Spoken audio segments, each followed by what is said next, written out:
So good morning to all of you. So I ask you this Society 5.0. How many of you have heard this term earlier? Society 5.0. Have you heard of this term?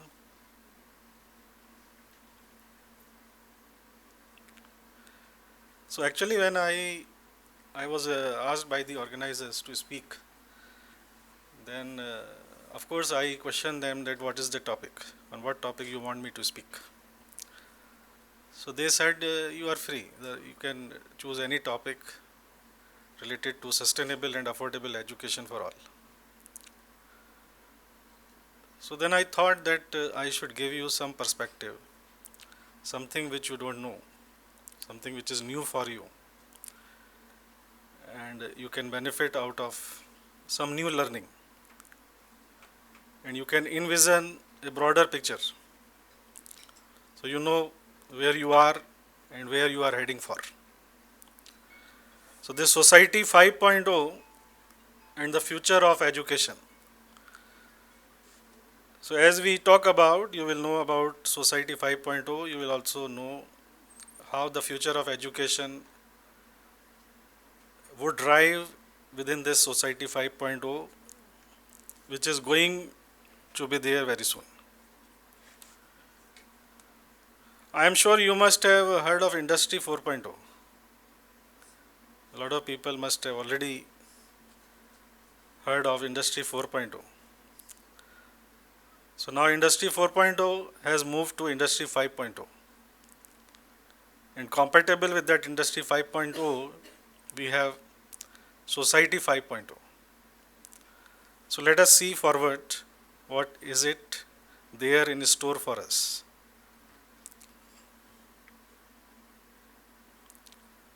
So before I begin, you must have been known this quote, that we can't solve problems by using the same kind of thinking we used when we created them. So something which has already been created, which is already there, like Society 5.0 is a reality, it is going to happen. We have to think about how we can deal with that, how we can get ready for that. So we have to find solutions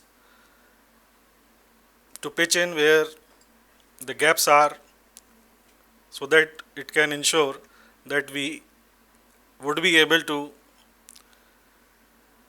experience the Society 5.0.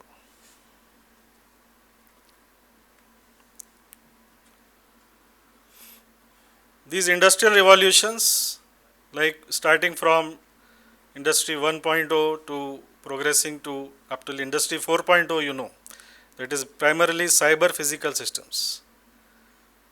As it progressed, and I told you that now it is starting from 2020, it is now Industry 5.0, where it is becoming more human centric, sustainable, and resilient. So the technological advances forwarded by Industry 4.0, now in Industry 5.0 we are looking into how the humans can actually use them and how they can make the life of human beings better. That means technology should not supersede the human beings. Rather, technology is to the advantage of the humans. So the various problems which as a human we face, and of course you know within the given context of SDGs, Sustainable Development Goals, how the Industry 4.0 can further help addressing the challenges. So that is how I tell you that this Industry 5.0 is side by side giving rise to Society 5.0 and the emergence of super smart society. So as you can see at the top, starting from Society 1.0, as you see the progress, and if you compare both the Society 5.0 and Industry 4.0, So you see some part of Industry 4.0 is overlapping with Society 5.0. So it is the Industry 4.0 which has given rise to Society 5.0 and making the society smart, and then with the Industry 5.0 coming in, making a super smart society.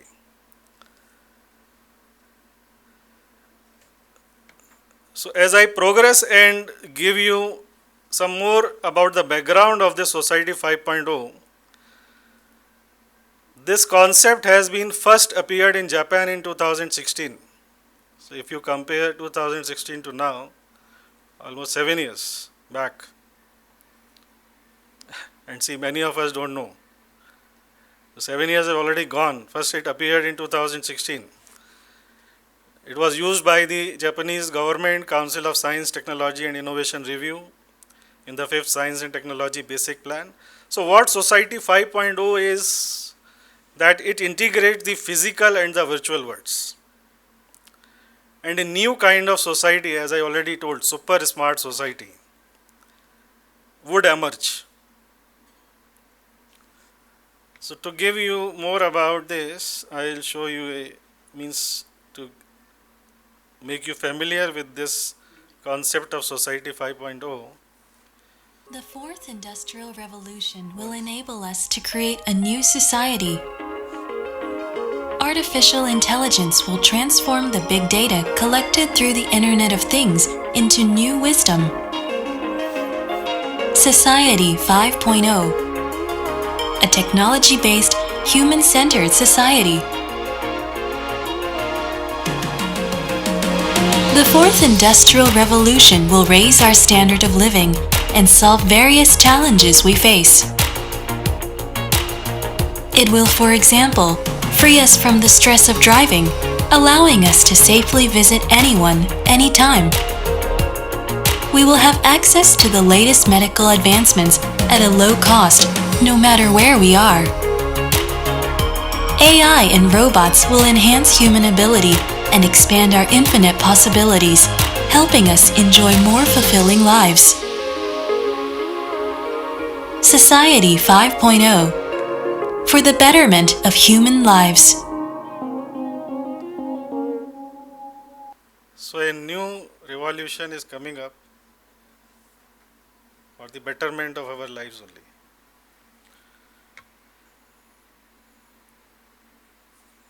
As I move forward, you see there is a convergence of Industry 5.0 and Society 5.0.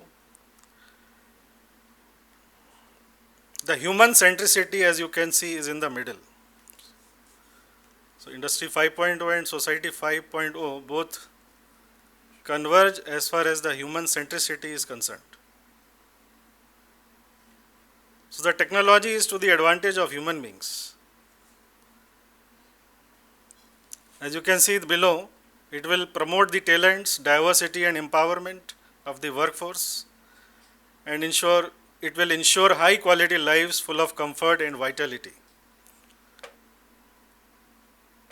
On the top, if you see, the society would be sustainable and super smart, and it would, of course, the various societal problems like challenges to sustainability, 17 SDGs, would also be tackled with the application of technology.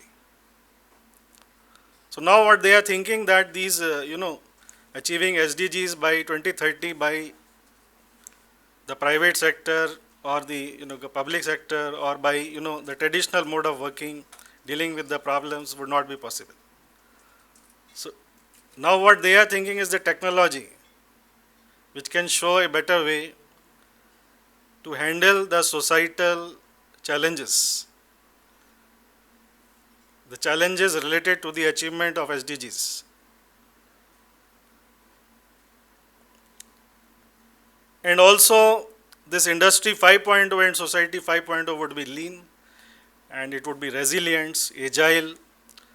So it will, the responsive, how it will respond will be very quick, and it will adapt to the situations.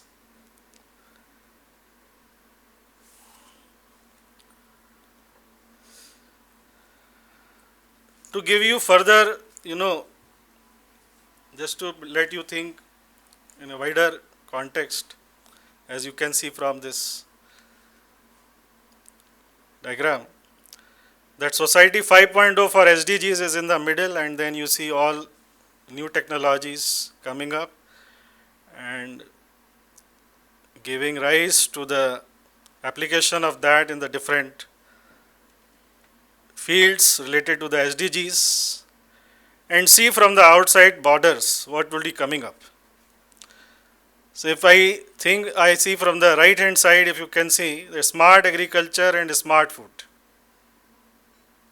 Then early warning alert system, then e-learning systems, then empowerment of women, smart grid system, intelligent constructions, then global innovation ecosystem, smart cities, then utilization of meteorological and other observation data, utilization of remote sensing and oceanographic data. So this is just a list, small list. You can think upon the whole new society coming up, that is Society 5.0. So to give you more about this, I have another small video. Human-centric smart city development is the key to solve the ongoing social issues and leave no one behind in digital transformation. Towns and cities all around Japan are making progress toward this human centricity under the national vision of Society 5.0 for everyone to enjoy the benefit of technology. The challenge is the bottom-up integration of a multi-sectoral data-driven platform to see what hasn't been seen by the power of AI, IoT, and big data. To reach where we haven't been able to reach by a variety of mobility. To use energy sufficiently when resilience is needed the most. And to enhance a healthy life by simply living happily. Architecture decides the course of the smart city progress. Japan has been calling on cooperation to set the global standard through various venues of international conversation and nurtured strong ties among public, private, and academic partners nationwide to achieve citizen-centric governance, sustainability as an ecosystem, and interoperability of platforms among the cities. The trusted platform enables citizens to provide data by their own will for the benefit of each other. This idea of opt-in is at the core of the citizen-centric governance system. Japan's original concept of data-free flow with trust prevents data from excessive state surveillance or domination by specific businesses. The positive cycle of opt-in data acquisition and innovations in services fuels business growth and solution for digital divide, leading to a sustainable smart city ecosystem. The sustainability should not only be limited to your own town.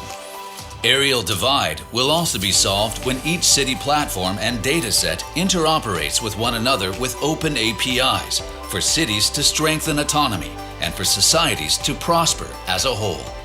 Japan is contributing to the standardization of smart city architecture through international discussion, such as G20 Global Smart Cities Alliance, for every country and the world economy to grow stronger. Cyber and physical spaces pick up their pace to converge as city platforms and their data are integrated. The larger the real-world big data, the sharper the cyber world simulation to improve the power to create solutions.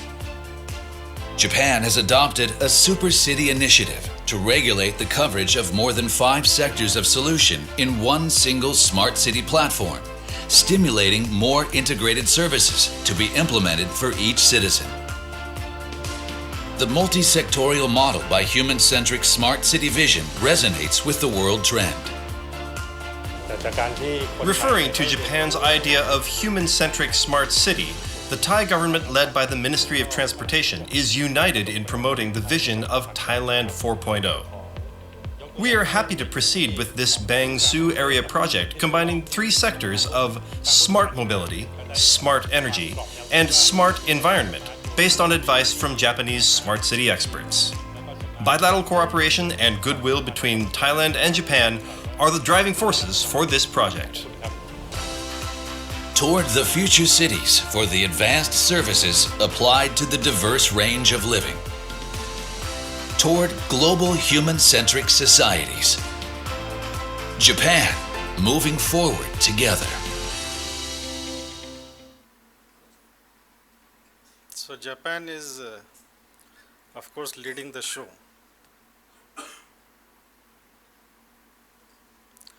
In India also, you might remember there was talk of smart cities. But is the smart city about putting some LED boards on the traffic signals? Is that smart city? So still, we are not able to see that in India. So you can go to Japan to find out, because Japan is working tremendously on making this vision of society 5.0 a reality there. In India also it will come. It might take a little longer time. But you as a younger generation should know this and start getting ready for those changes which are likely to be there in future. In India also it is coming up through private sector, a lot of startups are there. So through that startup revolution, it is already entered into the Indian market also. And suddenly you will see the things are changing. So it can happen any time. Sometimes slow, sometimes faster, but we need to be on the right track, so that the opportunities which are created by the society 5.0, you are not devoid of that. Later on, you should not repent that nobody told me about this. Otherwise, I would have also prepared something to prepare myself to get ready for this, to adapt to the next reality. So moving forward, I thought to bring this also, so that you can see the realizing society 5.0 is where there is a happy family surrounded by all technology privileges, and then you see surrounding is the all kinds of services which we use, which will use these technologies and make the family happy. So you could be one of them.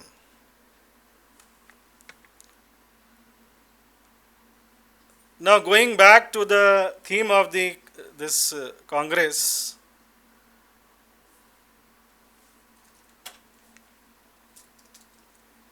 along with the Society 5.0 and Industry 4.0, which gave birth to Society 5.0, and then now along with Society 5.0 there is a Industry 5.0, there is emergence of the concept of a super smart society. But of course that is not possible without changes in education. Education is the key for such changes. So along with that we have Education 5.0. As you can see here, putting Education 5.0, Industry 5.0 and Society 5.0 together, you can call it Era 5.0. If you want to read more about this, you can search the Google, you will find a lot of research papers are already being published in this area. And it would be right to quote this statement from World Economic Forum, that for the problems to solve, Society 5.0 aims to answer both the future economic and societal challenges faced by humanity at its present and future state by using all the advances of Industry 4.0. So as you can see, 4.0 is in the middle. It was the Industry 4.0, because of which now the Education 5.0 along with Industry 5.0 and Society 5.0 is coming up. That means the education, the way education is prevalent, needs to be changed. In India it is the NEP, but beyond NEP there are also lot of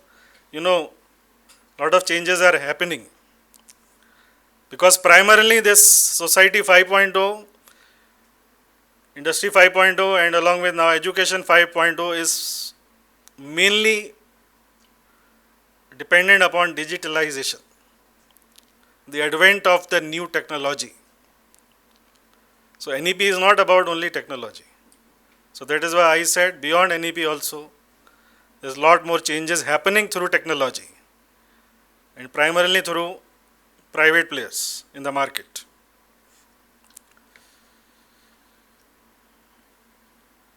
So the future of education 5.0 in the offing, and there would be more diverse roles would be emerging, like research would gain prominence. There would be more sophisticated researchers. There would be more focus to innovations and the real knowledge workers. Knowledge worker means not the one who has knowledge only, who has gained the knowledge, but knowledge to that extent where you have the capability to apply that knowledge for yourself, to earn livelihood for yourself and to serve the society. And those knowledge workers know the technology, the latest technology also. Then human machine collaboration is likely to increase, and there would be emergence of digital value co-creation networks. So there would be more focus on co-creation and collaborations.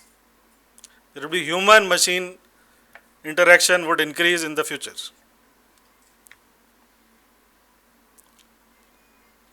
I am not a technology expert. Of course, my area is, I am into finance and strategy. I am in the Management Institute. So, but still, it is imperative for everyone to know the technology. And also how the world is changing. And whatever area you are, you might also be in different areas. Your basic education and the area of work might be different, but all of us are going to be the part of the same society. So now, coming back to the theme of the sustainable and affordable education for all, as we know, technology is going to be the key enabler. Now, different people, right from yesterday, so many, experts came and they delivered. They took the topic in their own way, in their own version. So different people, as they envisioned, they delivered their speech.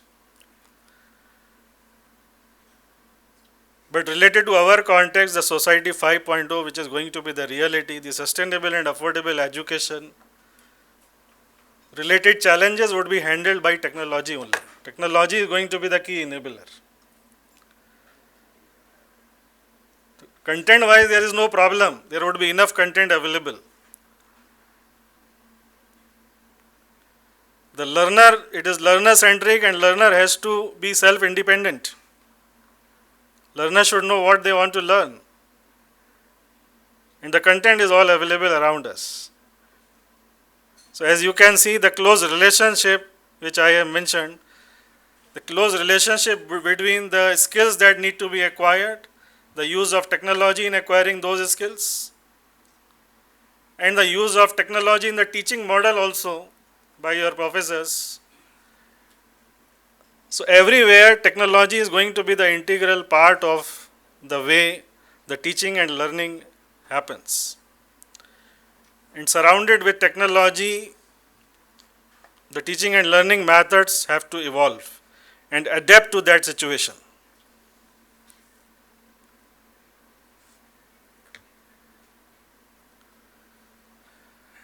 Now, if I say about 21st century learning framework, so you can see at the top that the life and career skills would be important, the learning and innovation skills are going to be important, the information, media and technology skills are going to be important, along with the curriculum and the framework through which all the processes are being handled into any educational system.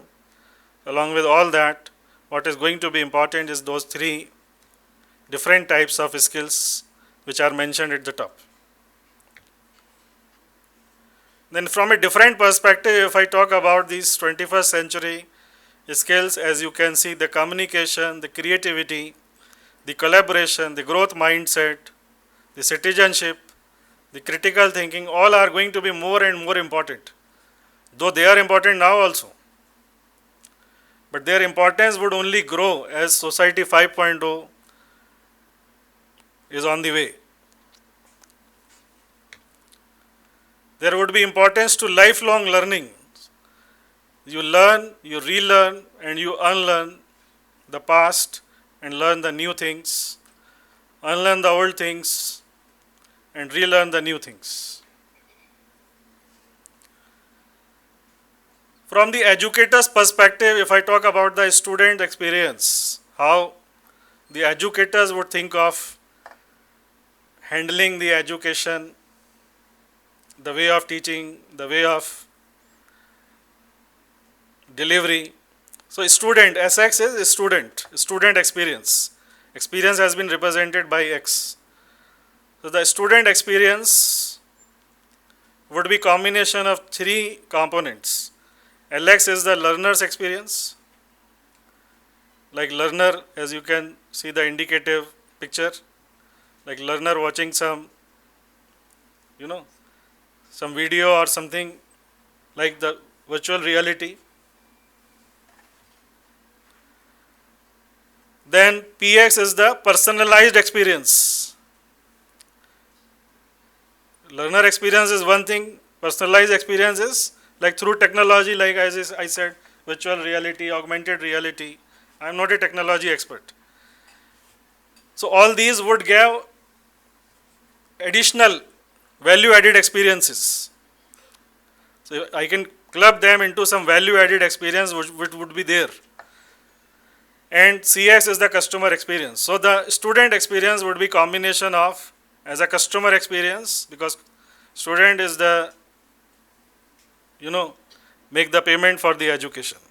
Of course, student experience is like a customer experience, what student get in return when opt for some education. Along with that, it is not only the customer experience, what has to be combined is the experience which you give to student as a learner and coupled with the personalized experience which student gain. So on the one side you can call it value added experience, and also it can be said as development of the not only the knowledge but some very concurrent and relevant skills in the students, because then only student would be ready for facing the challenges of the new society. Pedagogical shift, like earlier it was pedagogy, then pedagogy was just lecture mode, where this is educator's perspective, where professors just deliver the lecture. Andragogy is more participant centric, where participants are involved in teaching and learning. And now it is a new pedagogical shift is heutagogy. In heutagogy, what it is, you see the top point, self-determined learning. It is primarily learner-centric. Learner will now decide what they want to learn. They have access to technology, they have access to superior content which is already available, and they can look beyond the discipline also. It is not restricted to only, like if I am in finance, only finance I will try to learn. I might like to learn music, I want to learn some fine arts, anything. Now the role of teacher, because it is educator's perspective, so what is the role of teacher? Teacher is primarily a coach. The role of educator would be primarily a coach. A blended learning, augmented learning, all these have to be embedded into the curriculum and the mode of teaching and learning. Student is already empowered. So the way the education is currently been happening, this traditional mode will soon be phased out as we progress over the technology. And finally, not taking much time of you, I think my time is already over. Education is the most powerful weapon we can use to change the world. So whether it is Industry 5.0, Society 5.0, whatever, let it come by, the Education 5.0 is going to make us capable to handle all these challenges. So with last two lines I would finish. हुनर सिखाती है चलने का, हुनर सिखाती है चलने का राह की ठोकर, हुनर सिखाती है चलने का राह की ठोकर, ये जान जाओगे तो मुश्किल सफ़र नहीं होगा. Thank you.